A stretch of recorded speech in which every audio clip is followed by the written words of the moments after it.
ส่วนข้อที่6กามเปรียบเสมือนทรัพย์ที่ยืมเข้ามาใช้ทรัพย์สมบัติหรือเงินทองที่เราไปยืมเข้ามาใช้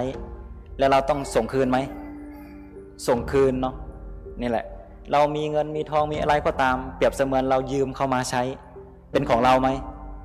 ไม่เป็นของเราเลยเป็นสาธารณะแก่คนเราอื่นอย่างเช่นเรามีบ้านถ้าเราตายไปบ้านเป็นของใครเป็นของลูกลูกตายไปก็เป็นของหลานแล้วเราต้องมาทุกข์ทำไมล่ะกับบ้านนั้นต้องไปแสวงหาอย่างนู้นอย่างนี้สร้างบ้านเป็นราคาเป็นหมื่นเป็นล้านเป็นเท่าไหร่แล้วบางทีเราหาเงินยังไม่ได้อยู่บ้านซะตายก่อนซึ่งสามีเขาก็เอาภรรยาใหม่ภรรยาก็เอาสามีใหม่เขาไม่อยากอยู่กับคนตายแล้วอย่างนี้เป็นศพแล้วจะอยู่ได้ไหม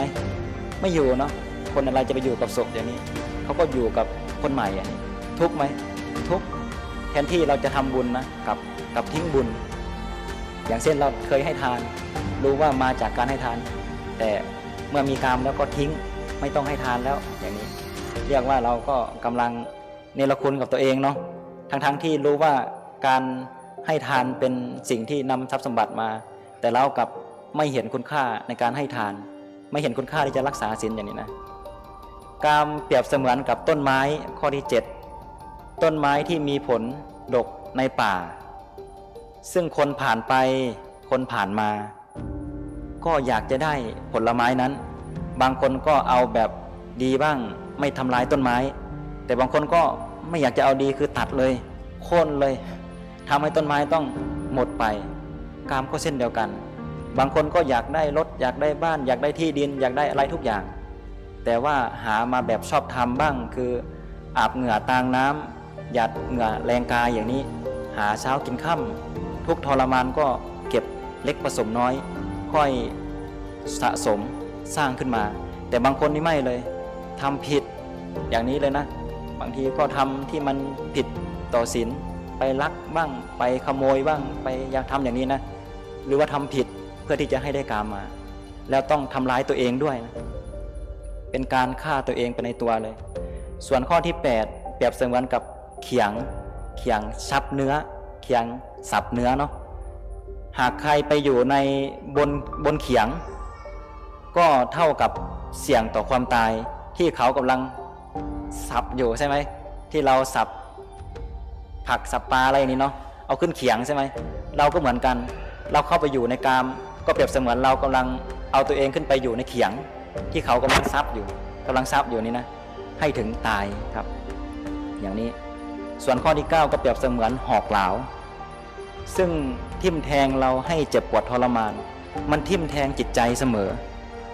สุขมากเท่าไหร่ทุกข์ก็ยิ่งมากเท่านั้นครับถ้ากามเนี่ยจะไม่ลดเลยยิ่งสุขมากยิ่งทุกข์มากถ้าเป็นเกี่ยวกับตัณหาเกี่ยวกับกามนะส่วนข้อที่10เปรียบเสมือนงูซึ่งคอยระแวงอยู่ว่ามันจะมากัดเราเปรียบเสมือนหัวงูเนาะที่เราไปเหยียบมันแล้วมันต้องมากัดเราและเราก็ต้องตายอันนี้คือข้อเปรียบเทียบหรือว่าอุปมาของกามซึ่ง10อย่างวันนี้เนี่ยเราประสบพบเจอมาทุกภพทุกชาติแล้วนับไม่ถ้วนแต่เราเรียกว่าลืมอย่างเช่นเราเคยทุกข์มาเคยเป็นโรคเนาะเคยป่วยเข้าโรงพยาบาลหายแล้วก็ลืมไปแล้วก็ไปกินเหล้ากินสุราอะไรบ้างกินเบียร์บ้างแทนที่รู้ว่าสาเหตุของโรคมาจากการที่เราไปกินเหล้ากินเบียร์กินอะไรอย่างนี้แต่เรากลับทิ้งเลยไม่สนใจอย่างนี้แล้วก็ต้องใกล้เข้าสู่ความตายอย่างนี้นะเพราะฉะนั้นเนาะที่อาตมาได้หยิบยกขึ้นมาให้ก็ให้โยมทั้งหลายหรือว่าสิ่งที่เรากำลังอยู่ในปัจจุบันนี้มีชีวิตอยู่ให้รู้ว่าเราโชคดีมาก